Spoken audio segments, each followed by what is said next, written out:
Hi hello friends, welcome back to my channel. Nandagokula ಧಾರಾವಾಹಿಯ ಗುರುವಾರದ ಪೂರ್ತಿ ಸಂಚಿಕೆ ಏನಾಗುತ್ತೆ ಅಂತ ನೋಡೋದಕ್ಕಿಂತ ಮುಂಚೆ ಯಾರೆಲ್ಲ ನನ್ನ ಚಾನಲ್ನ ಸಬ್ಸ್ಕ್ರೈಬ್ ಮಾಡ್ಕೊಳ್ದೆ ನೋಡ್ತಾ ಇದ್ದೀರಾ ಅವರು ಪ್ಲೀಸ್ ಸಬ್ಸ್ಕ್ರೈಬ್ ಮಾಡ್ಕೊಳ್ಳಿ ಅಂತ ಹೇಳ್ತಾ ಈ ಸಂಚಿಕೆನ ಶುರು ಮಾಡೋಣ. ಸಂಚಿಕೆಯ ಶುರುವಲ್ಲಿ ಅಮ್ಮು ಅವರು ತುಂಬ ಬೇಜಾರು ಮಾಡಿಕೊಂಡು ರೂಮಲ್ಲಿ ಕೂತಿರ್ತಾರೆ. ಅಲ್ಲಿಗೆ ವಲ್ಲಭ ಬರ್ತಾರೆ. ಹೇಯ್, ಇದು ನನ್ನ ಮಂಚ, ನಿನ್ನ ಚಾಪೆ ದಿಬ್ಬು ಅಲ್ಲಿದೆ, ಹೋಗಿ ದಬಾಕ ಹೋಗು, ಇಲ್ಲೇ ಕೂತ್ಕೊಂಡಿದ್ಯಾ, ನಾನು ಇದನ್ನು ಗೆದ್ದಿದ್ದೀನಿ, ಇದು ನನ್ನ ಮಂಚ ಅಂತ ಹೇಳ್ಬಿಟ್ಟು ವಲ್ಲಭ ಹೇಳಿದಾಗ ಅಮೂಲ್ಯ ಅವರು ಸೈಲೆಂಟಾಗಿ ಎದ್ದು ಹೋಗ್ತಾ ಇರ್ತಾರೆ. ಆಗ ವಲ್ಲಭ ಅವರು ಈ ಕೂತ್ಕೋ, ಅಲ್ಲ ನಾನು ಹೋಗು ಅಂದ ತಕ್ಷಣ ಇಷ್ಟು ಸೈಲೆಂಟಾಗಿ ಹೋಗ್ತಾ ಇದೆಯಾ ಅಂದರೆ ನನಗೆ ನಂಬೋದಕ್ಕಾಗ್ತಾ ಇಲ್ಲ. ಯಾವಾಗಲೂ ಕಾಲು ಕೆರ್ಕೊಂಡು ಜಗಳಕ್ಕೆ ಬರ್ತಾ ಇದ್ದೆ, ಈಗ ನೋಡಿದ್ರೆ ಇಷ್ಟೊಂದು ಸೈಲೆಂಟ್ ಆಗಿಬಿಟ್ಟಿದೆಯಾ ಅಂದರೆ ಯಾಕೆ, ಏನಾಯಿತು ಅಂತ ಹೇಳ್ಬಿಟ್ಟು ವಲ್ಲಭ ಕೇಳಿದಾಗ ಅಮೂಲ್ಯ ಅವರು ಏನೂ ಇಲ್ಲ ಅಂತ ಹೇಳ್ಬಿಟ್ಟು ಹೇಳ್ತಾರೆ.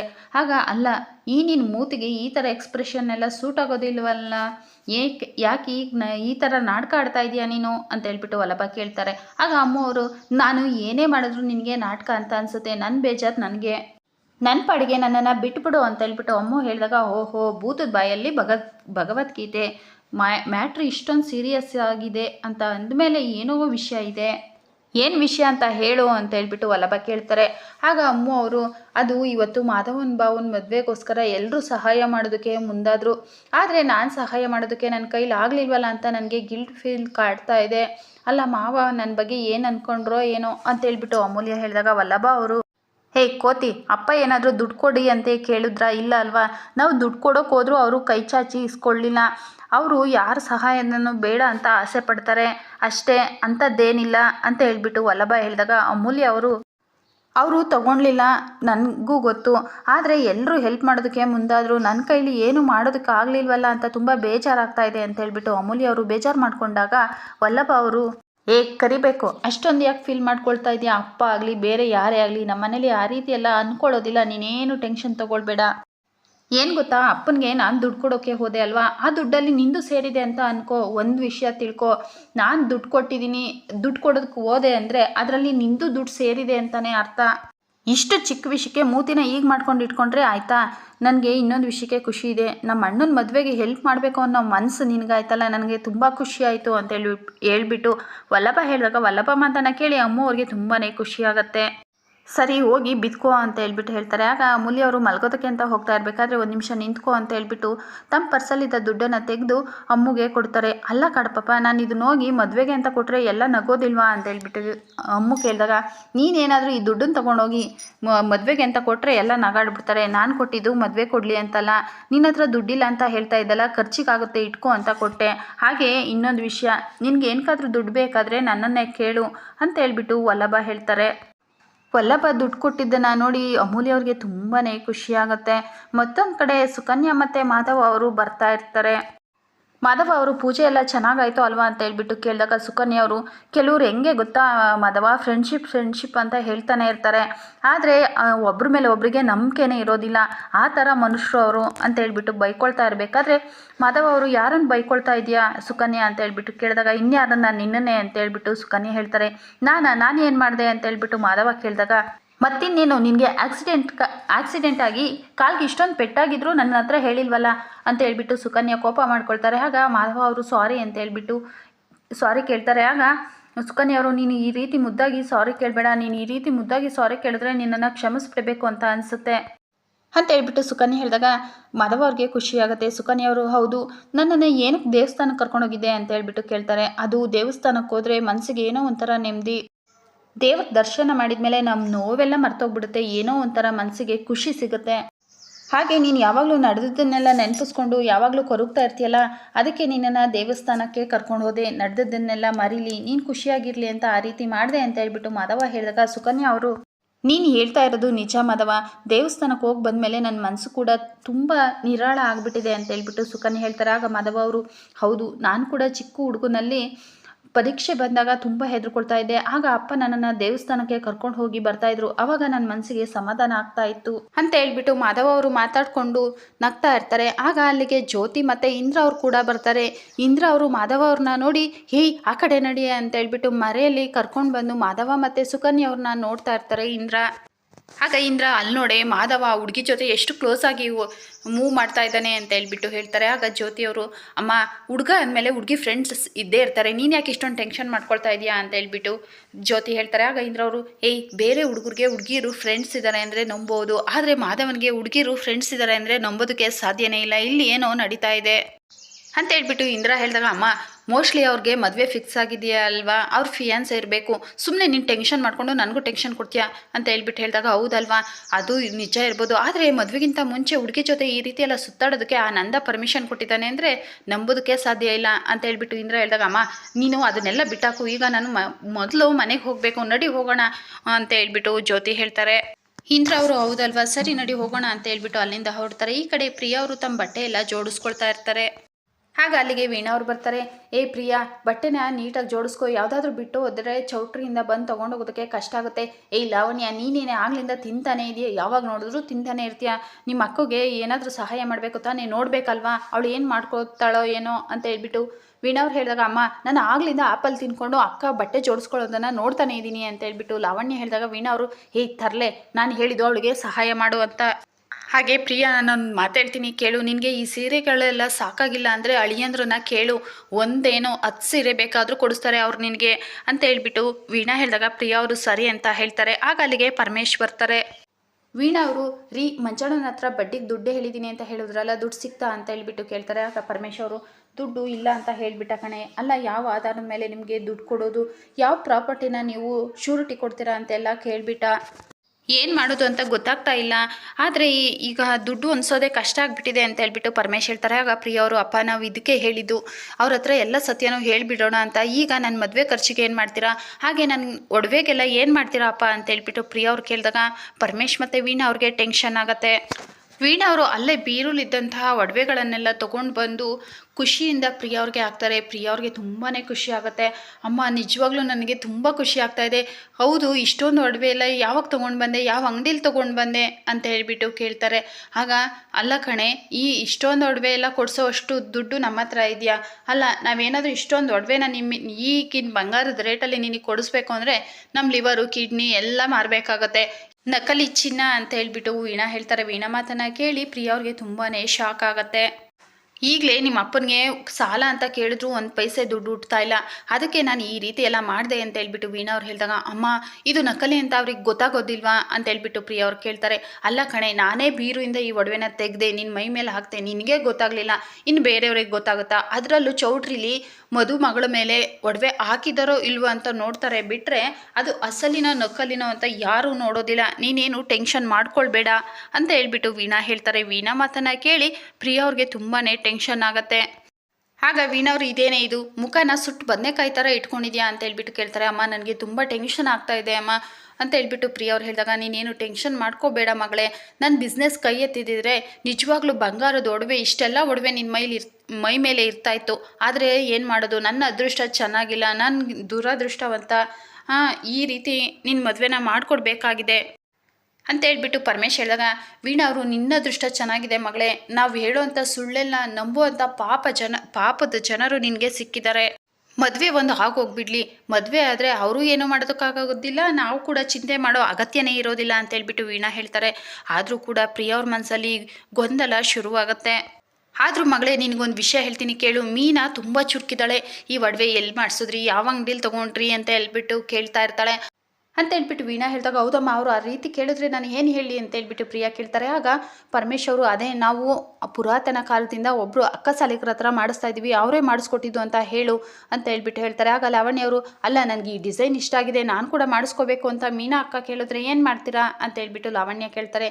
ಇನ್ನೇನು ವೆರಿ ಸಿಂಪಲ್, ನಾನು ಅವ್ರ ಫೋನ್ ನಂಬರ್ ಕೊಡ್ತೀನಿ ಅಂತ ಯಾವುದೋ ಒಂದು ರಾಂಗ್ ನಂಬರ್ ಕೊಟ್ಟರಾಯ್ತು, ಅಯ್ಯೋ ಫೋನ್ ಮಾಡಿ ನಂಬರ್ ಸರಿ ಇಲ್ಲ ಅಂತ ಹೇಳಿ ಕೇಳಿದ್ರೆ ಇನ್ನೊಂದು ತಿಂಗಳು ಮುಂದಕ್ಕೆ ಹಾಕಿದ್ರಾಯ್ತು, ನಂಬರ್ ಕೊಡ್ತೀನಿ ಅಂತ, ಆಮೇಲೆ ಬೇರೆಯವ್ರ ನಂಬರ್ ಕೊಟ್ಟರಾಯ್ತು ಅಂತ ಹೇಳ್ಬಿಟ್ಟು ಎಲ್ಲ ಮಾತಾಡ್ಕೊಳ್ತಾ ಇರಬೇಕಾದ್ರೆ ಪ್ರಿಯಾ ಅವರು, ಆದರೂ ಅಪ್ಪ ಅಂತ ಹೇಳ್ತಾರೆ. ಆಗ ಏನೇ ನೀನು ಆದರೂ ಹೋದ್ರು ಅಂತ ನೀನೇನು ಟೆನ್ಷನ್ ಮಾಡ್ಕೊಳ್ಬೇಡ, ನೀನು ಟೆನ್ಷನ್ ಮಾಡ್ಕೊಂಡು ನಮಗೂ ಟೆನ್ಷನ್ ಕೊಡ್ತೀಯಾ ಅಂತ ಹೇಳ್ಬಿಟ್ಟು ವೀಣಾ ಹೇಳ್ತಾರೆ. ಪರಮೇಶ್ ಅವರು, ಅಯ್ಯೋ ನೀನು ಯಾಕಮ್ಮ ಟೆನ್ಷನ್ ಮಾಡ್ಕೊಳ್ತೀಯಾ, ಇನ್ನೊಂದು ನಂಬರ್ ಕೊಟ್ಟರಾಯ್ತು ಅಂತ ಹೇಳ್ಬಿಟ್ಟು ಹೇಳ್ತಾರೆ. ಪ್ರಿಯಾ ಅವರು, ಯಾವ ನಂಬರಪ್ಪ ಅಂತ ಹೇಳಿದಾಗ, ಇನ್ನೊಂದು ರಾಂಗ್ ನಂಬರ್ ಕೊಟ್ಟರೆ ಮುಗೀತಪ್ಪ ಅಂತ ಹೇಳ್ಬಿಟ್ಟು ಅವ್ರ ಪರಮೇಶ್ ಹೇಳ್ತಾರೆ. ಆಗ ವೀಣಾ ಅವರು ಸರಿ ಈಗ ಎಲ್ಲ ಒಡವೆ ಪ್ರಾಬ್ಲಮ್ ಬಗೆಹರಿಯುತ್ತಲ್ಲ, ನೀವು ಇನ್ನೂ ಸುಮ್ಮನೆ ಕೂತ್ಕೊಳ್ಳೋ ಹಾಗಿಲ್ಲ, ಮದುವೆಗೆ ಇನ್ನೂ ತುಂಬ ಖರ್ಚಿದೆ, ಅದನ್ನು ಎಲ್ಲ ನೋಡ್ಕೊಳ್ಬೇಕು, ನೀವು ಇಲ್ಲಿಂದ ಹೊರಡಿ ಅಂತ ಹೇಳ್ಬಿಟ್ಟು ವೀಣಾ ಅವ್ರು ಹೇಳ್ತಾರೆ. ಸರಿ ಅಂತ ಹೇಳ್ಬಿಟ್ಟು ಪರಮೇಶ್ ಅವರು ಅಲ್ಲಿಂದ ಹೊರಡ್ತಾರೆ. ಇನ್ನು ಈ ಕಡೆ ಗಿರ್ಜಾ ಮತ್ತು ಮೀನಾ ಅವರು ಒಡವೆಗಳನ್ನೆಲ್ಲ ತೆಗೆದಿಟ್ಕೊಂಡು ನಾನು ಇದನ್ನ ಹಾಕೊಳ್ಳ ಅಂತ ಹೇಳ್ಬಿಟ್ಟು ಗಿರ್ಜಾ ಅವ್ರು ಕೇಳ್ತಾ ಇರ್ತಾರೆ. ಅತ್ತೆ ನನಗೆ ಇದ್ಯಾವುದು ಇಷ್ಟ ಇಲ್ಲ, ನನ್ನ ಹತ್ರ ಸ್ವಲ್ಪ ಇದೆ, ತೊಗೊಂಡು ಬರ್ತೀನಿ ಇರಿ ಅಂತ ಹೇಳ್ಬಿಟ್ಟು ಮೀನಾ ಅವರು ಒಳಗಡೆ ಹೋಗ್ತಾರೆ. ಆಗ ಅಲ್ಲಿಗೆ ನಂದವ್ರು ಬಂದು ಏನು ಗಿರ್ಜಾ ಎಲ್ಲ ಒಡವೆ ನೋಡ್ತಾ ಇದ್ದೀರಾ ಅಂತ ಹೇಳ್ಬಿಟ್ಟು ಕೇಳ್ತಾರೆ. ಅದೇ ರೀ ಯಾವ ಸೀರೆಗೆ ಯಾವ ಒಡವೆ ಹಾಕೊಳ್ಳೋದು ಅಂತ ನೋಡ್ತಾ ಇದ್ದೆ ಅಂತ ಹೇಳ್ಬಿಟ್ಟು ಗಿರ್ಜಾ ಹೇಳ್ತಾರೆ.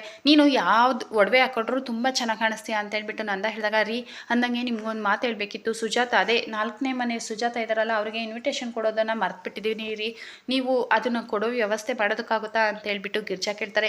ಆಗ ನಂದವರು ನೀನೇನು ಟೆನ್ಷನ್ ಮಾಡ್ಕೊಳ್ಬೇಡ, ನಾನೇ ಹೋಗಿ ಕೊಟ್ಟು ಬರ್ತೀನಿ ಅಂತ ಹೇಳ್ಬಿಟ್ಟು ನಂದ ಹೇಳ್ತಾರೆ. ಅದೇ ಸಮಯಕ್ಕೆ ಧನ್ಯ ಮತ್ತು ಚಿದಾನಂದ್ ಅವರು ಕೂಡ ಅಲ್ಲಿಗೆ ಬರ್ತಾರೆ. ಆಗ ಗಿರ್ಜಾ ಅವರು ಇದೇನೇ ಇದು ಬರೀ ಕೈಯಲ್ಲಿ ಬಂದಿದ್ದೀರಾ, ಬಟ್ಟೆ ಬರೀ ಏನು ತೊಗೊಳ್ದೆ ಹಾಗೆ ಬಂದುಬಿಟ್ಟಿದ್ದೀರಲ್ಲ ಅಂತ ಹೇಳ್ಬಿಟ್ಟು ಕೇಳ್ತಾರೆ ಗಿರ್ಜಾ. ಆಗ ಧನ್ಯ ಅವರು, ಅಮ್ಮ ಈ ಮನೇಲೆ ತುಂಬ ಜನ ಇದ್ದಾರೆ ಮದುವೆ ಕೆಲಸ ಕಾರ್ಯ ಮಾಡೋದಕ್ಕೆ ಅಂತ, ನನಗೇನು ಕೆಲಸ ಇಲ್ಲ, ಸುಮ್ಮನೆ ಹಾಗೆ ಬಂದು ಹೋಗೋಣ ಅಂತ ಬಂದೆ ಅಷ್ಟೇ ಅಂತ ಹೇಳ್ಬಿಟ್ಟು ಧನ್ಯ ಅವ್ರು ಹೇಳ್ತಾ ಇರಬೇಕಾದ್ರೆ ಅಲ್ಲಿಗೆ ಮೀನಾ ಅವ್ರು ಬಂದು, ಅದಕ್ಕೆ ಯಾವಾಗ ಬಂದ್ರಿ, ಚೆನ್ನಾಗಿದ್ದೀರಾ, ನಿಮಗೆ ಕಾಫಿ ಕೊಡ್ಲಾ ಟೀ ಕೊಡ್ಲಾ ಅಂತ ಹೇಳ್ಬಿಟ್ಟು ಕೇಳ್ತಾರೆ. ಅಮ್ಮ ನನ್ನ ಮನೇಲೆ ನನಗೆ ಅತಿಥಿ ಸತ್ಕಾರ ಮಾಡಿಸ್ಕೊಳ್ಳೋಕ್ಕೆ ಇಷ್ಟ ಇಲ್ಲ ಅಮ್ಮ ಅಂತ ಹೇಳ್ಬಿಟ್ಟು ಧನ್ಯ ಹೇಳಿದಾಗ ಧನ್ಯ ಅವ್ರ ಮಾತನ್ನು ಕೇಳಿ ಮೀನಾ ಅವ್ರಿಗೆ ತುಂಬ ಬೇಜಾರಾಗುತ್ತೆ. ಆದರೂ ಸಹ ಆ ಬೇಜಾರನ್ನು ತೋರಿಸ್ಕೊಳ್ದೆ, ಅತ್ತೆ ಈಗ ಇದೇ ನೋಡಿ ಅತ್ತೆ ನಾನು ಹೇಳಿದ್ದು ತುಂಬ ಚೆನ್ನಾಗಿ ಕಾಣುತ್ತೆ ಅಂತ ಹೇಳ್ಬಿಟ್ಟು ಗಿರ್ಜಾ ಅವ್ರ ಕೊರಳಿಗೆ ಅದನ್ನು ಹಾಕ್ತಾರೆ. ಆಗ ಗಿರ್ಜಾ ಅವರು ಧನ್ಯ ಇದು ಚೆನ್ನಾಗಿದೆಯಾ ನೋಡು ಅಂತ ಹೇಳ್ಬಿಟ್ಟು ಕೇಳ್ತಾರೆ. ಅಮ್ಮ ಅದನ್ನು ಮೊದಲು ವಾಪಸ್ ಕೊಡು ಅಂತ ಹೇಳ್ಬಿಟ್ಟು ಆ ಒಡವೆನ ಮೀನಾ ಅವ್ರ ಕೈಗೆ ವಾಪಸ್ ಕೊಡಿಸ್ತಾರೆ. ಹಾಗೆ ನೋಡು ಮೀನಾ, ನಿಂದು ಆ ನಕಲಿ ಒಡವೆ ಹಾಕೊಳ್ಳೋ ಅಂತ ದುರಾದೃಷ್ಟ ನಮ್ಮ ಅಮ್ಮನಿಗಿನ್ನೂ ಬಂದಿಲ್ಲ, ನಮ್ಮ ಅಪ್ಪ ನಮ್ಮ ಅಮ್ಮನಿಗೆ ಅಂತ ತುಂಬ ಒಡವೆಗಳನ್ನು ಮಾಡಿಸಿದ್ದಾರೆ, ಅಂಥದ್ರಲ್ಲಿ ಈ ನಕಲಿ ಒಡವೆನ ಹಾಕೊಳ್ಳೋ ಕರ್ಮ ನಮ್ಮ ಅಮ್ಮನಿಗಿನ್ನೂ ಬಂದಿಲ್ಲ ಅಂತ ಹೇಳ್ಬಿಟ್ಟು ಧನ್ಯ ಅವ್ರು ಹೇಳಿದಾಗ ಗಿರ್ಜಾರು, ಹೇ ಧನ್ಯ ಏನು ಮಾತಾಡ್ತಾ ಇದೀಯಾ ನೀನು ಅಂತ ಹೇಳ್ಬಿಟ್ಟು ಹೇಳ್ತಾರೆ. ಅಮ್ಮ ಅದೆಲ್ಲ ಬಿಟ್ಟಾಕು, ನನಗೆ ತಲೆ ಸಿಟಿತಾ ಇದೆ, ಮೊದಲು ಕಾಫಿ ಕೊಡು ಅಂತ ಹೇಳ್ಬಿಟ್ಟು ಹೋಗಿ ಧನ್ಯ ಮತ್ತು ಚಿದಾನಂದವರು ಕೂತ್ಕೊಳ್ತಾರೆ. ಆಗ ಗಿರ್ಜಾ ಅವರು, ಮೀನಾ ಏನು ಬೇಜಾರು ಮಾಡ್ಕೋಬೇಡ ಅಂತ ಹೇಳ್ಬಿಟ್ಟು ಸನ್ನೆ ಮಾಡ್ತಾರೆ. ಆಗ ಮೀನಾ ಅವರು, ಇಲ್ಲ ಬಿಡಿ ಅಂತ ಹೇಳ್ಬಿಟ್ಟು ಅವರು ಕೂಡ ತಲೆ ಅಲ್ಲಾಡಿಸ್ತಾರೆ. ಆದರೂ ಸಹ ಮೀನವ್ರಿಗೆ ತುಂಬ ಬೇಜಾರಾಗತ್ತೆ. ಈ ಕಡೆ ಪ್ರಿಯಾ ಅವರು ಫೋನ್ ಮಾಡಿಬಿಟ್ಟು ಮಾಧವ ಅವ್ರಿಗೆ, 2 ದಿನದಲ್ಲಿ ನಮ್ಮ ಮದುವೆ ಆಗ್ತಾಯಿದೆ, ಖುಷಿ ಆಗ್ತಾ ಇದೆಯಾ ನಿಮಗೆ ಅಂತ ಹೇಳ್ಬಿಟ್ಟು ಕೇಳ್ತಾರೆ. ಏನು ಕೇಳ್ತಾ ಇದೆಯಾ ಪ್ರಿಯಾ, ಖುಷಿ ಆಗ್ತಿದೆಯಾ ಅಂತ? ತುಂಬಾ ಖುಷಿ ಆಗ್ತಾಯಿದೆ, ಅಪ್ಪ ಅಮ್ಮ ಇಬ್ಬರು ನಮ್ಮ ಮಕ್ಕಳು ಮದುವೆ ಅಂತ ತುಂಬ ಖುಷಿ ಪಡ್ತಾ ಇದ್ದಾರಲ್ಲ, ಅದನ್ನೆಲ್ಲ ನೋಡಿ ನನಗೂ ಕೂಡ ತುಂಬ ಖುಷಿ ಆಗ್ತಾಯಿದೆ ಅಂತ ಹೇಳ್ಬಿಟ್ಟು ಮಾಧವ ಅವರು ಫೋನಲ್ಲಿ ಮಾತಾಡ್ಕೊಳ್ತಾ ಇರಬೇಕಾದ್ರೆ ಕೇಶವ ಬರ್ತಾರೆ. ಮಾಧವ ಅವರು ಫೋನಲ್ಲಿ ಮಾತಾಡೋದನ್ನು ನೋಡಿ ಹಾಗೆ ಡೋರ್ ಹತ್ರ ಹೋಗಿ ಬಚ್ಚಿಟ್ಕೊಳ್ತಾರೆ. ಅದೇ ಸಮಯಕ್ಕೆ ವಲ್ಲಭ ಸಹ ಅಲ್ಲಿಗೆ ಬರ್ತಾರೆ. ಆಗ ವಲ್ಲಭ ಅವ್ರನ್ನ ತಡೆದು, ಎಲ್ಗೋ ಹೋಗ್ತಾ ಇದೆಯಾ ಅಂತ ಹೇಳ್ಬಿಟ್ಟು ಕೇಳ್ತಾರೆ. ಆಗ ವಲ್ಲಭ ಅವರು ವಾಶ್ರೂಮ್ಗೆ ಹೋಗ್ತಾ ಇದ್ದೀನಿ ಅಂತ ಹೇಳಿದಾಗ, ಅಲ್ಲಿ ನೋಡಲ್ಲಿ ಲವ್ ಮ್ಯಾರೇಜು ಅರೇಂಜ್ ಮ್ಯಾರೇಜ್ ಅಂತ, ಅರೇಂಜ್ ಮ್ಯಾರೇಜ್ ಹೋಗಿ ಲವ್ ಮ್ಯಾರೇಜ್ ಆಗಿಬಿಟ್ಟಿದೆ ಅಂತ ಹೇಳ್ಬಿಟ್ಟು ಹೇಳಿದಾಗ ವಲ್ಲಭ ಮತ್ತು ಕೇಶವ ಅವರು ಆ ಮರೆಯಲ್ಲಿ ನಿಂತ್ಕೊಂಡು ಮಾಧವ ಅವ್ರು ಮಾತಾಡೋದನ್ನು ಕೇಳಿಸ್ಕೊಳ್ತಾ ಇರ್ತಾರೆ. ಮಾಧವ ಅವರು ಮದುವೆ ಅಂತ ಮನೇಲಿ ಎಲ್ಲರೂ ಸಹ ಖುಷಿಯಿಂದ ಓಡಾಡೋದನ್ನು ನೋಡಿ ನನಗಂತೂ ತುಂಬಾ ಖುಷಿ ಆಗ್ತಾ ಇದೆ ಅಂತ ಹೇಳ್ಬಿಟ್ಟು ಹೇಳ್ತಾರೆ. ಆಗ ವಲ್ಲಭ ಅವರು, ಅಣ್ಣ ಈ ರೀತಿ ಕದ್ದು ಕೇಳಿಸ್ಕೊಳ್ಳೋದು ತಪ್ಪು, ಬಾ ಅಂತ ಹೇಳ್ಬಿಟ್ಟು ಕರೀತಾರೆ. ಆಗ ತಪ್ಪು ತಾನೇ, ನೀನು ಹೋಗು, ನಾನು ಇಲ್ಲೇ ಇರ್ತೀನಿ ಅಂತ ಹೇಳ್ಬಿಟ್ಟು ಕೇಶವ ಹೇಳ್ತಾನೆ. ನೀನು ನಮ್ಮ ಮನೆಗೆ ಬಂದಮೇಲೆ ನಿಮ್ಮ ಮನೆಯವ್ರ ಕಥೆಯೆಲ್ಲ ನನ್ನ ಹತ್ರ ಹೇಳ್ಕೊಂಡು ಖುಷಿ ಪಡ್ತೀಯಲ್ಲ, ಅದೆಲ್ಲ ನನಗೆ ತುಂಬ ಖುಷಿ ಕೊಡ್ತಾ ಇದೆ. ಆಮೇಲೆ ನೀನು ನನ್ನ ಜೊತೆ ಜೀವನ ಸಂಗಾತಿಯಾಗಿ ಬಂದು ನನ್ನ ಜೊತೆ ಜೀವನ ಮಾಡ್ತೀಯಲ್ಲ, ಅದನ್ನೆಲ್ಲ ನೆನಪಿಸ್ಕೊಂಡ್ರೆ ತುಂಬಾ ಖುಷಿ ಆಗ್ತಾ ಇದೆ ಅಂತ ಹೇಳ್ಬಿಟ್ಟು ಖುಷಿಯಿಂದ ಪ್ರಿಯಾ ಅವ್ರ ಹತ್ರ ಮಾತಾಡೋದನ್ನು ನೋಡಿ ಕೇಶವ ಕೂಡ ತುಂಬ ಖುಷಿ ಪಡ್ತಾರೆ. ಕೇಶವ ಅವರು ಕದ್ದು ಮಾತಾಡೋದನ್ನು ಕೇಳಿಸ್ಕೊಳ್ತಾ ಇರಬೇಕಾದ್ರೆ ಕೇಶವ ಅವ್ರ ಹೆಗ್ಲ ಮೇಲೆ ಕೈ ಹಾಕ್ತಾರೆ ಯಾರೋ. ಆಗ ಕೇಶವ ಅವ್ರಿಗೆ ಟೆನ್ಷನ್ ಆಗುತ್ತೆ, ತಿರುಗಿ ನೋಡ್ತಾರೆ. ಆಗ ವಲ್ಲಭ ಅವ್ರನ್ನ ನೋಡಿ ಕೇಶವ ಅವ್ರಿಗೂ ಸಹ ತುಂಬಾ ಖುಷಿ ಆಗುತ್ತೆ.